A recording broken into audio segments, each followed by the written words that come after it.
I want to buy a home really bad, but I don't think I have enough money.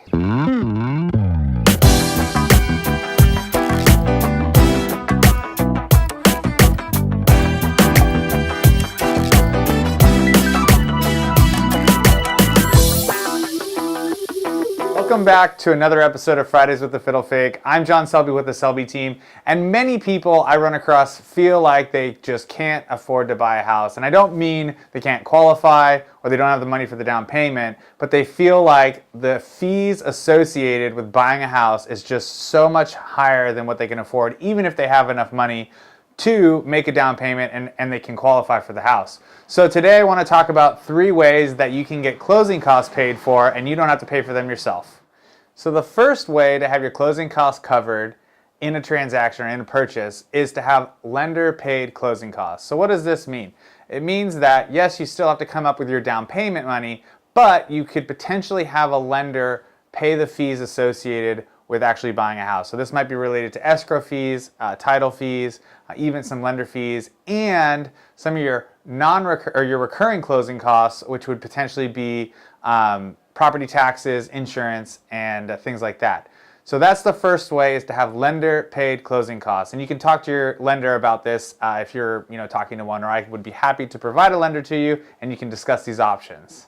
The second way to potentially have closing costs covered is to have what's called seller paid closing costs. So in San Diego, we're moving into a market where it's slightly more a buyer's market. I wouldn't say it's an official buyer's market, but we're definitely in one of those shifting markets right now. And I'm finding that I'm able to get some of my buyers' closing costs covered by the seller on the initial offer. So what you do is you offer a price and you ask for a seller credit towards recurring and non-recurring closing costs so that they're able to cover some of your closing costs or all of them and you don't have to pay them yourself. And the last way, which is probably one of the most common or one of the most well-known ways, would be to have a family member cover your closing costs or even part of your down payment as a gift. So many parents or grandparents or aunts and uncles want to help a younger generation purchase their first home or purchase their forever home or whatever it might be. And so many times they want to help out. And one way that they can help out is to cover some closing costs or all their closing costs in the form of a gift. And this is all done during the escrow process. They give the money to the person buying the house and they're able to pay some of their closing costs and possibly even some of their down payment. So it's important to understand that the down payment is not the only cost associated with purchasing a home.